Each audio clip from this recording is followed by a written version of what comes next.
when supported with the right visual aid, is 65% more likely to be retained than just copy alone. There's also this amazing fact that our brains process visuals 60,000 times faster do we intake visuals than just words and copy. So just that alone is like so powerful when you think about having a strong story with the right visual aid, so you lead the conversation. So if you can become a conversation conductor and you can use your voiceover and your body and your slides to create this harmonious experience, it's a win. So let's get into the specifics now. So like you have a widget, you want to be able to tell a story, you want to be able to make an impression. The biggest and most critical piece, I believe, is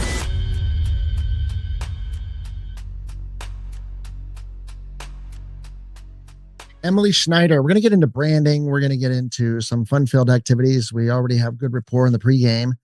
Let's go back to the origin. We want to know what built you. We want to get the algorithm, how you got to do what you do. Tell us a little about yourself. What did mom and dad do for a living?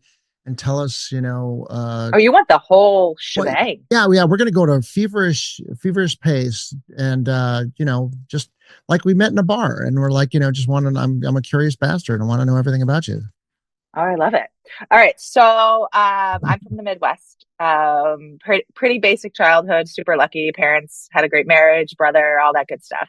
I have always been this person who was, now I can use the term creatively curious, but I touched a lot of things because I wanted to know how they worked, how they put things together, how parts made a whole.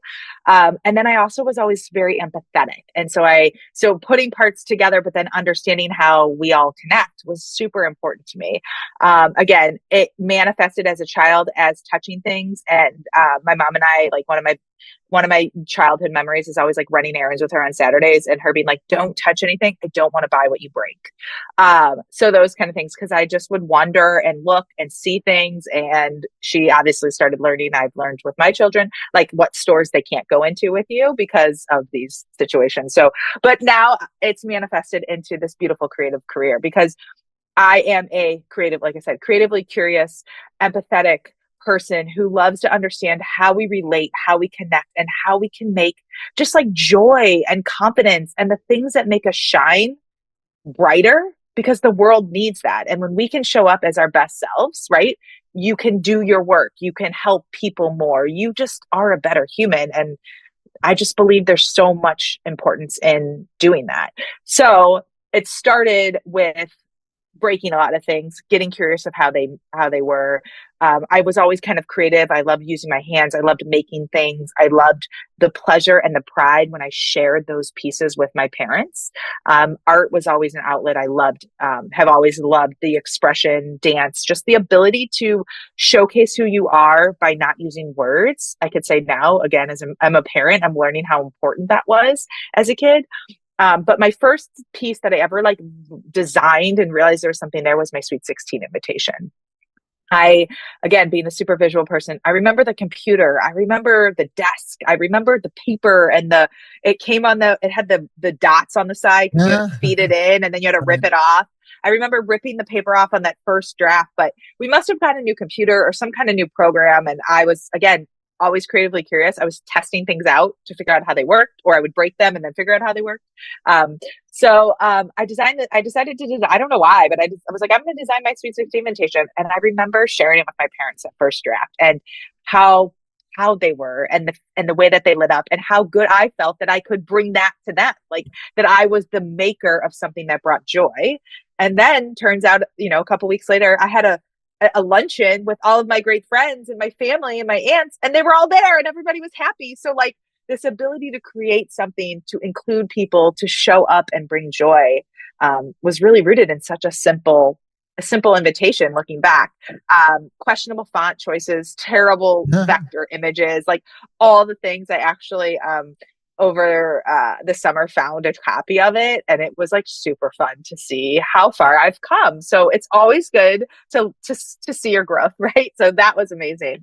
But it propelled me into this ability to be confident in creating art and doing things to connect humans together. Again, all vernacular that I've learned as I'm an adult, but then it was really fun. I tapped into and always loved art from that day on. But in high school, when I was 16, um, I was really into the arts program, and I got into ceramics and like loved ceramics, which I think is really funny now because I don't love getting messy anymore in the same way. Like I do, but in a controlled environment. Maybe that's why. But I maxed out my ceramics classes, and the ceramics professor said to me, "Emily, you can't take anything else until you like take another type of discipline here, like a mod, right?" And so so I had to get into a couple things. Luckily, the art department chair said, if you are willing to, like, I see potential in you, which was again like somebody taking a bet on me. If you can come and take this like advanced class with me, but you have to take some other things too. And so they helped me load up my schedule in art. And one of those was a computer graphics class. And the first time I started figuring out what Adobe programs actually were and playing on a Mac, it was magic. And I kind of fell in love with that and fell in love with the ability to design and move things and make it work and not get messy, but then have these like really cool things brought to life. Like there's a picture where I did it all in vertical lines. And I look back and I'm like, how cool to see and break down and digest information in such a way. And again, it all goes back to my creative curiosity of breaking things as a little kid because I just was curious of how things happened. And I've always looked at simple shapes to form bigger concepts. So that kind of like got me really interested. And when I was going into college, I knew I wanted to study art, and graphics was like such a hit for me. I went to University of Kansas. I studied in their fine arts school, visual communications, and had a minor in art history. Again, how things work, how people think, and how they bring concepts and thoughts and emotions and feelings to life was so intriguing to me. And then this modern ability to design.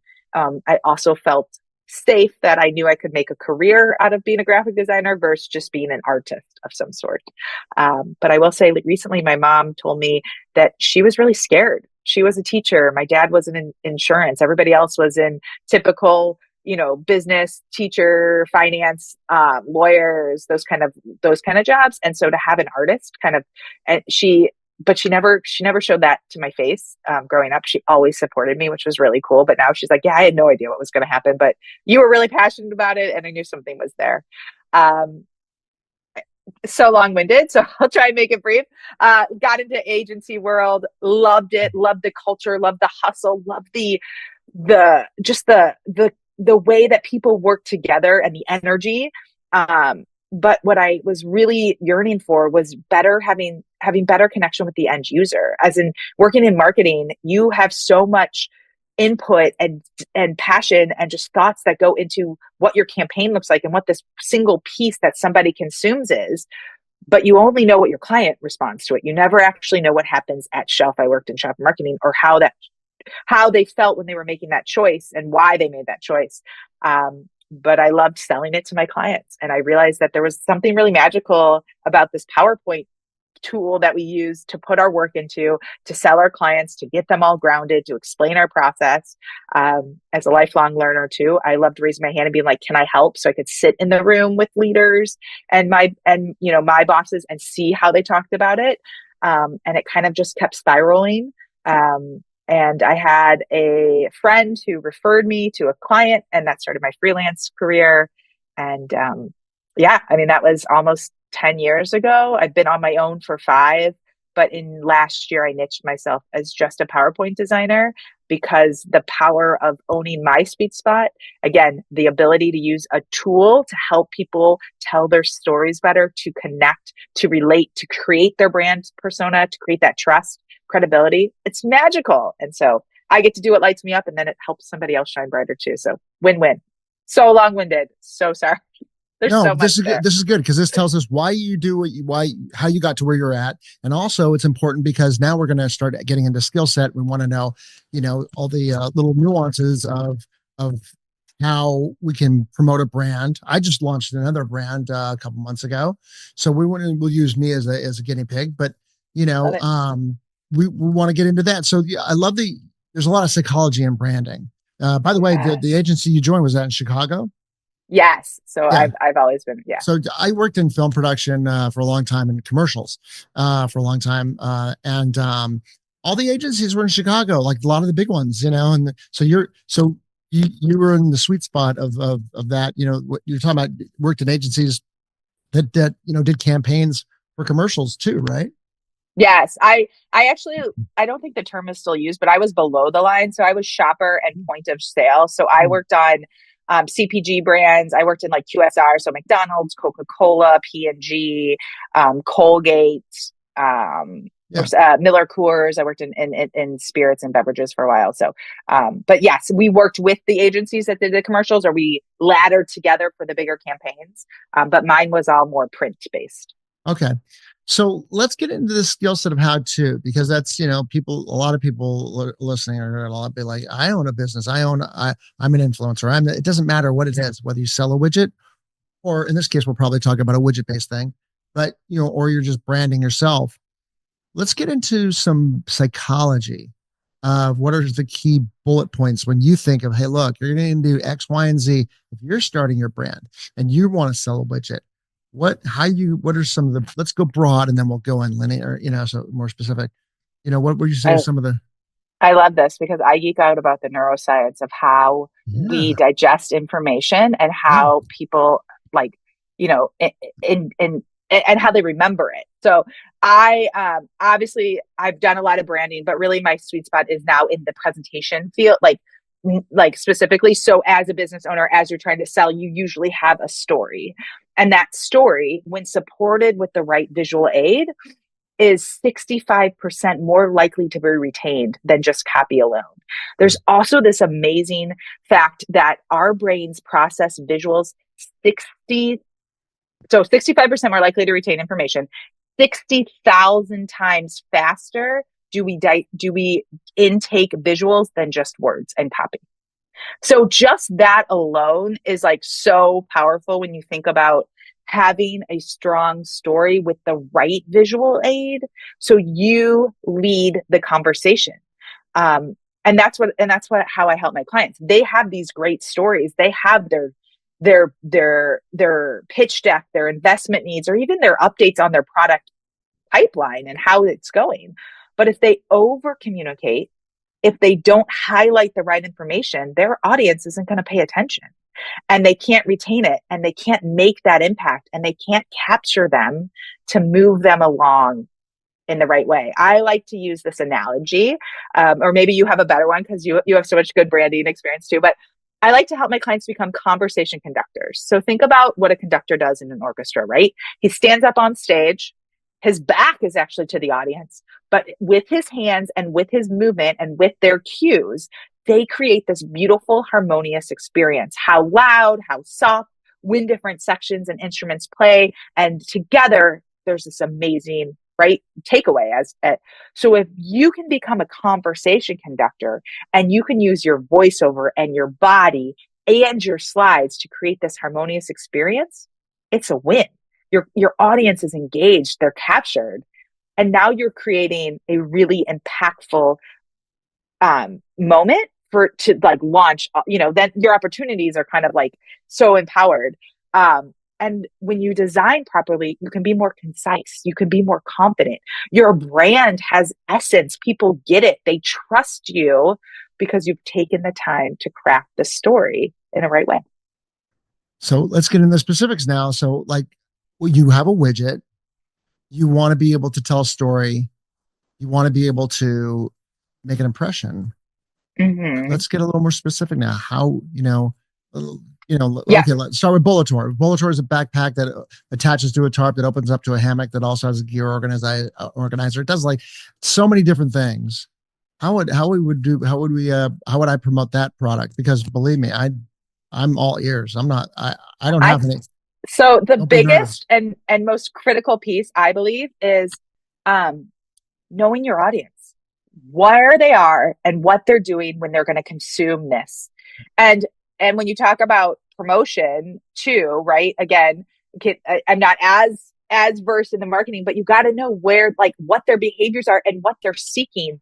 Whether it's on social media, whether they're driving on the road, whether they're reading an article, whether it pops up and you're connected to somebody else and it's part of a newsletter, right? You got to know what your audience is doing so you can then start to list out the first questions I ask my clients are, where are they going to digest this information? And what do you want your audience to think, feel, and do at the end? And when you start with that in mind, you can craft your story, you can create your campaign, you can build the information that you need in the right way. And then you can step into writing your story. But if you don't know who your audience is or what you want them to do, you're like, I don't know. It's like you're just opening all these doors, but like you have no destination. I recently heard write the end in Sharpie, or write the goal in Sharpie, and then pencil the path in, because that way you can amend it and you can move it. But when you have that big vision on top, you can figure out how to get there. Just like when we write goals, I was talking to somebody that's like, you write a goal for the end of the year, but you then back it up into digestible parts. And so we have to break it down for ourselves when we're crafting those stories. You said something that was interesting. It's a lot of things, but the one in particular is that when and this is important because a lot of people don't think about it. You know your audience, you know what that they're gonna use it, but you actually want to get them, if you can, while they're in an emotional state, to when they're going to be conducive to buy that. So if you're going to, maybe you want to do product placement for an outdoor show, you want to hit that commercial for the outdoor show. Or if they're, with Facebook ads, it's going to be, of course they're surfing for something. It's going to target them to be interested in that one thing that's related to yours. And hopefully you lined it up right. What do Well, you, and yeah, I was going to say, just to like build on that. So like I do my own marketing, right?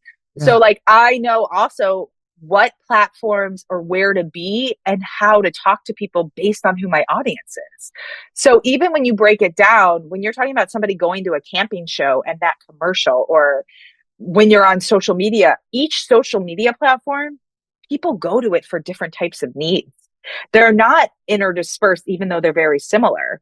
And how you show up there should look different. TikTok versus LinkedIn, Mm. right?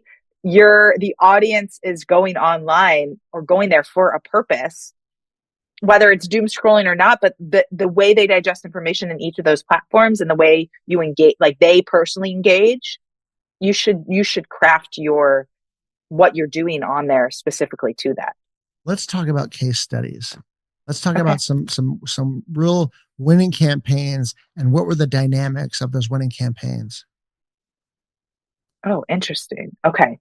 Can you prep me more? Because again, I've been out of I can talk about like my startup venture capitalist Anything. all right. So It's evergreen content. If it works, that's going to work. This is the path of people, little action items that people have to take in order to get their thing to convert. yeah. So I had worked with a cryptocurrency startup, and they had a pitch deck, and they had been around. They were these really smart scientists, data scientists, finance people. Like, they got it, but they knew that they were not the designers or the storytellers, but they knew that there was a story to tell, and they understood their audience. They came to me, and they had spent time and then worked actually with a content creator to write their script of what that story should look like. Because again, they recognize that like they don't know everything, but they were able to work with somebody who's more of an expert to help pull it out of them. So I got a Word document with slide 1 notes, slide 2, like basically it was their voiceover. With my client, in less than 3 hours of his time, we digested that 3-page Word document into about a 17-slide deck, where we pulled out the key information from his script that should be highlighted in the slide, what visuals should go into it, so that he could really tell the story and highlight the right information for his audience. In one use case, he secured a $300,000 investment for his investment with me was $5,000. So that's almost a 300% ROI in one use case. And these aren't one-off, like he's getting a document that he's going to use over and over, but also it's editable for him. That's why I love PowerPoint. It's like everybody has access to the tool.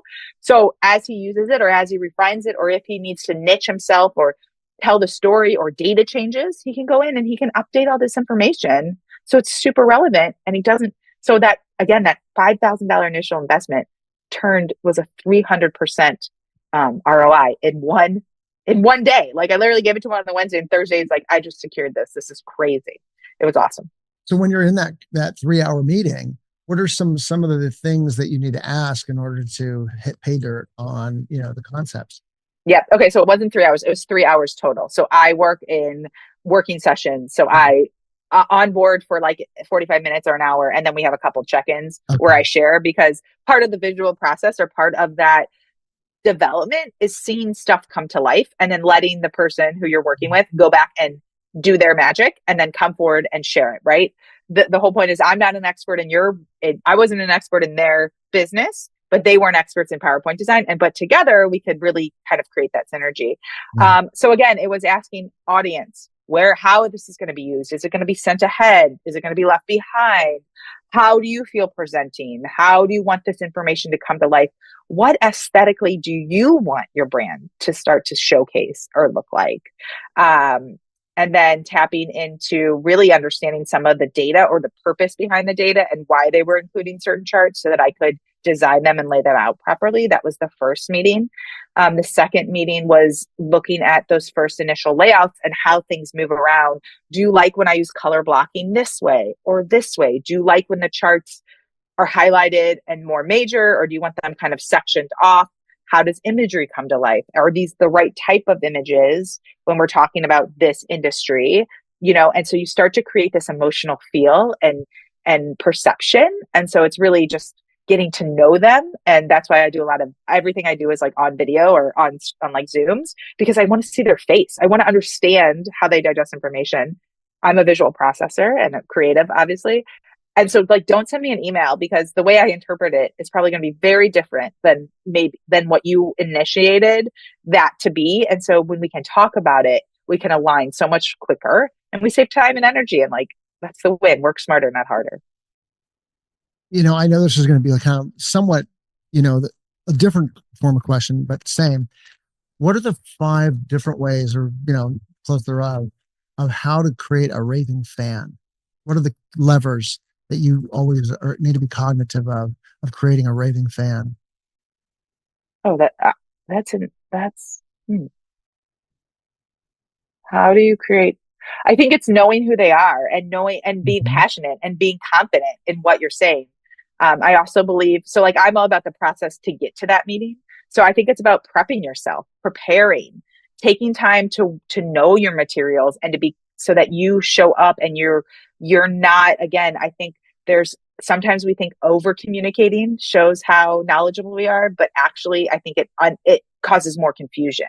And so when you can be confident and you can be more concise, you look like more the expert and people will trust you and move forward. And so I think it's that balance of really, you got to know who you're talking to. You got to know what need you're solving or how you're going to help them and your value. And you've got to give yourself the time to really be the master of that information.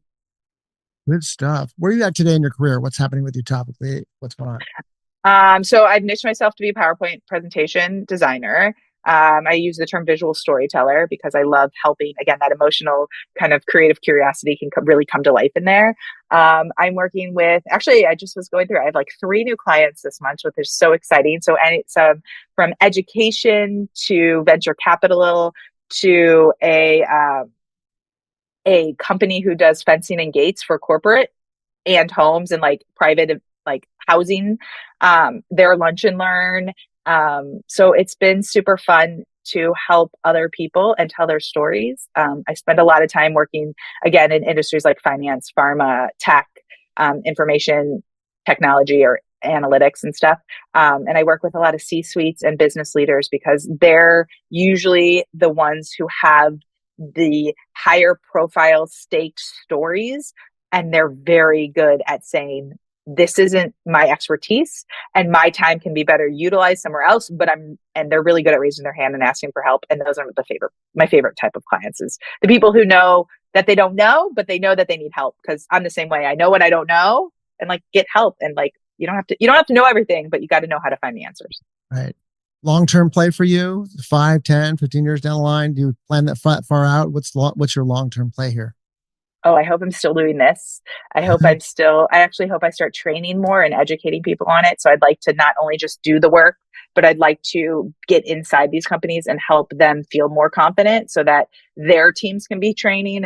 I'm not dumb that like not every presentation has the finance, the time, or it's just like that caliber to hire somebody like me. But if I could help somebody or teach them one trick, I lead a couple master classes every year for that same purpose. And someone's like, I didn't know there were icons in PowerPoint. I'm like, win. If you learned one thing from my hour, like that's awesome. It'll make your life a little easier next time. So I Yeah. hope to keep helping people be more confident in their jobs. That's your niche. Your riches are in the niches. So, Emily Schneider, tell everybody how they can find out more about you and the wonderful things you're doing.